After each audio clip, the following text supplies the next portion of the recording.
Bonjour à tous et merci de nous écouter sur Radio 2M. Nous ouvrons cette édition avec l'actualité concernant l'Aïd al-Adha et nous connaissons la date. Le croissant lunaire a été observé hier soir. Nous célébrerons donc la fête du mouton le vendredi 1er septembre selon le ministère des Habous et des Affaires islamiques. Autre information qui touche cette fois-ci les employés de la fonction publique. À l'occasion de l'Aïd al-Kibir, le ministère a annoncé hier que les salaires seront versés cette semaine, au plus tard vendredi 25 août. Sur notre continent, des élections très attendues se tiennent en Angola.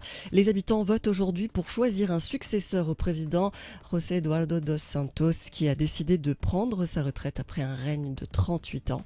Au pouvoir depuis 1975, le mouvement populaire pour la libération de l'Angola, le MPLA, doit conserver sauf coup de théâtre.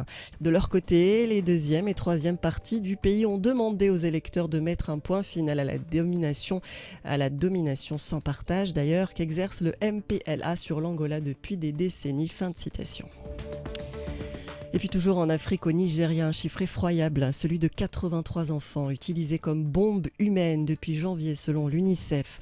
L'agence onusienne s'est déclarée extrêmement préoccupée par l'augmentation de l'utilisation cruelle et calculée des plus jeunes à des fins terroristes. Fin de citation. Nous terminons cette édition avec un exemple international en matière d'action contre la pollution. Les Pays-Bas ouvrent le plus grand parking à vélo du monde dans la ville d'Utrecht. Dans ce pays où les stationnements cyclables sont plus importants que ceux dédiés aux voitures, un immense lieu destiné aux vélos est à disposition des habitants.